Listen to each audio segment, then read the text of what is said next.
Have you ever wondered what creatures truly dominate the vast ocean depths? Not the giant whales nor the intelligent octopuses, but the sharks. We often fear them, but today I'm going to tell you the real story about the 8 most amazing shark species. From fierce predators to gentle giants. Ready to dive deep with me? Let's start with a species whose name alone gives many people goosebumps. The great white shark.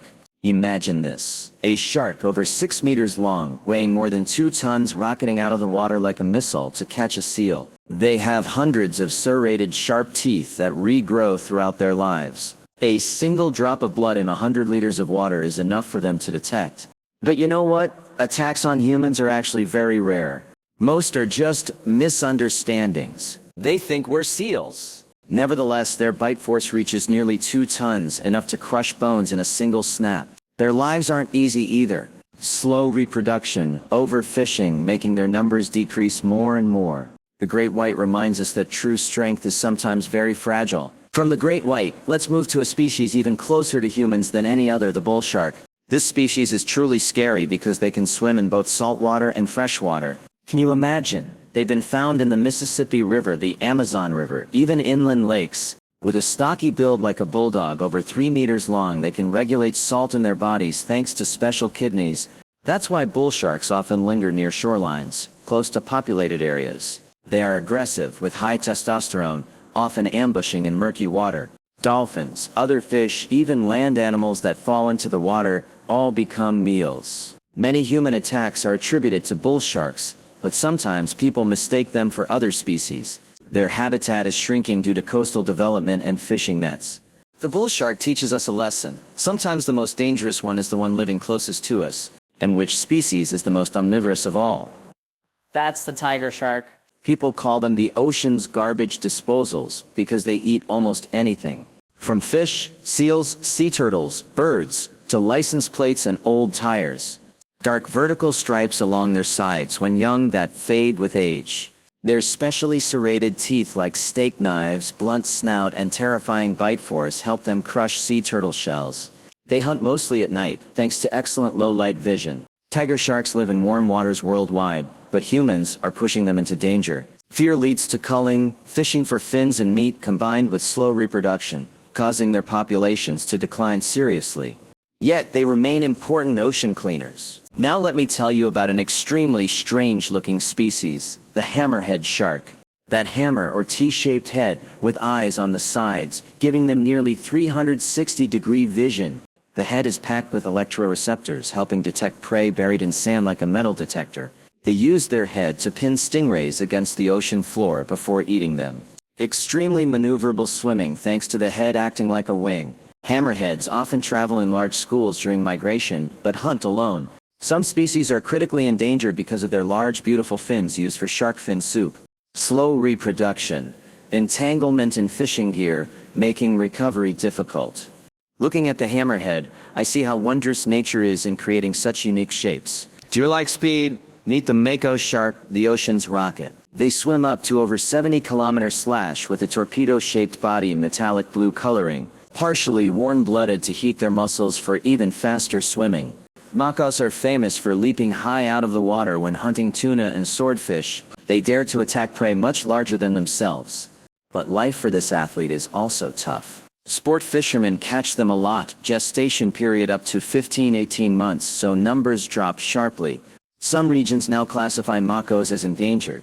Looking at the mako swimming, I feel like seeing the intense vitality of the ocean. Completely opposite to speed is the whale shark. This is the largest fish on the planet, over 12 meters long, weighing up to 20 tons, yet completely harmless to humans.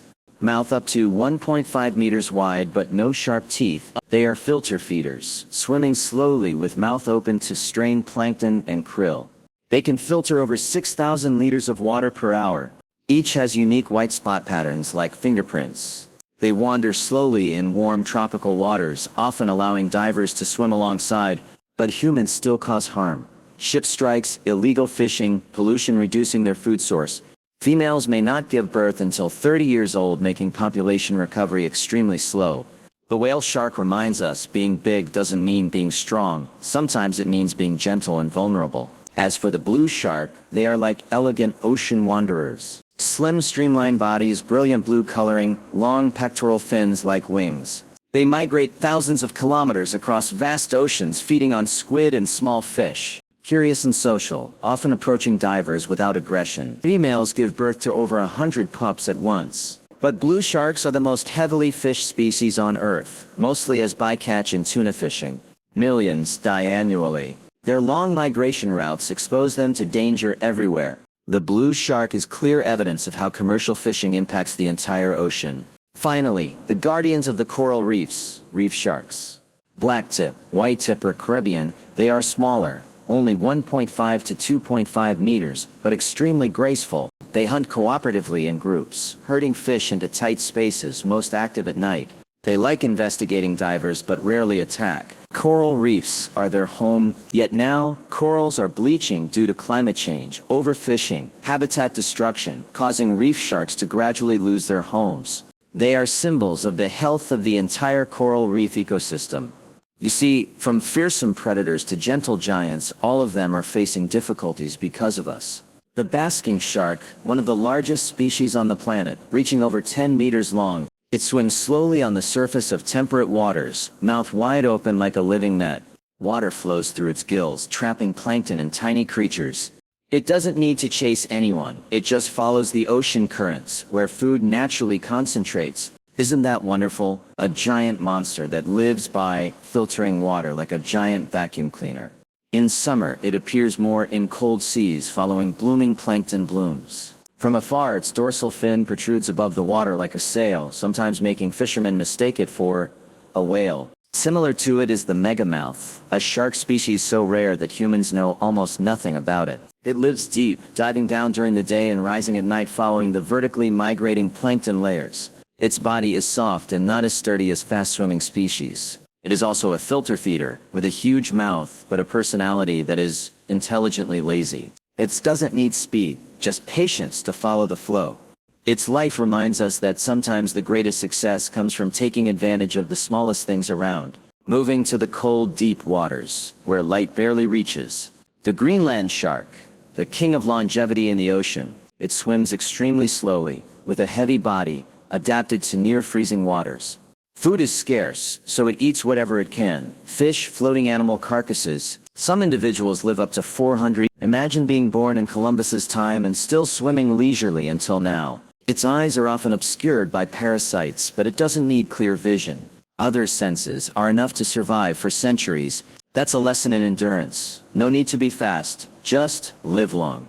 Also in the deep layers is the frilled shark, a creature that looks like it stepped out from prehistoric times. Its long eel-like body, gills fanned out like a classic lace collar. Its teeth are needle-sharp, specialized in catching squid and soft creatures. It swims with slow, undulating movements, conserving every drop of energy. Only when prey appears does it unleash full speed in a moment. This species has barely changed for tens of millions of years. Looking at it, we seem to see the distant ancestors of all sharks. Now let's go down to the shallower seabed where invisible warriors operate. The wabakong shark, master of camouflage. Its body is flat, skin rough like coral or rocky bottoms. Around its mouth are tassels like whiskers, blurring its body outline. It lies still for hours, almost invisible. When prey swims by, snap, a precise bite. No chasing, no running, just patience and perfect camouflage. Many divers tell stories of swimming right next to it without realizing until it moves. The angel shark shares the same ambush style. Its body is flat like a ray, lying face down in the sand with only its two eyes peeking out. When small fish or bottom creatures pass by, it launches up like lightning from the seabed. Its strange shape makes many people mistake it for a ray. Its life is tied to shallow waters, sandy or muddy bottoms, where hiding is the key to survival. In warm tropical shallow waters, the zebra shark has a completely different style. During the day it lies still on the bottom, conserving energy. When young it has stripes like a zebra. Growing up it changes to leopard-like spots. At night it wakes up, using its mouth to suck strongly to catch small fish, shrimp, crabs, snails. Its long flexible body easily maneuvers through coral reefs. It doesn't need speed, just precision and deep understanding of its surroundings.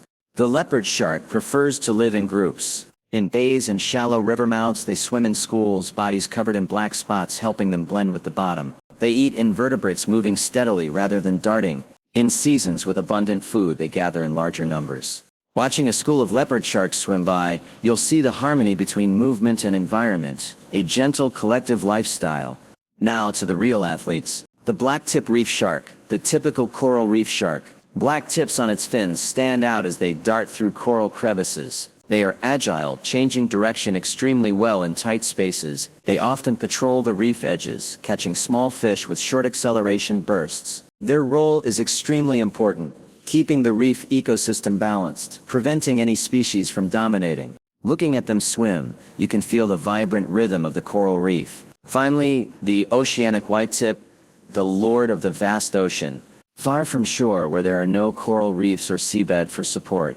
Its long rounded fins help it glide far with little effort. White fin tips stand out against the deep blue. They are not in a hurry, swimming steadily for hundreds of nautical miles, but react extremely quickly when opportunity arises. Life here teaches them lessons in perseverance and flexibility in the face of uncertainty. From the slow plankton filters to the camouflaged ambushers, from the 100-year-old Greenland to the reef athletes, all show that the ocean has no single formula for life. Each shark species finds its own way to survive, with its own rhythm and strategy suited to its environment. Next time if you go to the sea or simply watch documentaries about the ocean, remember that not all of them are scary. Most are just quietly doing their job, contributing to keeping the sea balanced. Human life is the same. Sometimes you need to swim fast, sometimes you need to lie still and observe, and sometimes you just need to open your mouth to welcome what life brings. Sharks are not monsters. They are the keepers of balance in the ocean. Without them, the ecosystem would collapse. Next time you go to the sea, instead of fearing, please respect and support protecting them. Please like and share if you find the ocean more interesting after today's story, and comment which shark species you want me to tell next. Thank you for joining.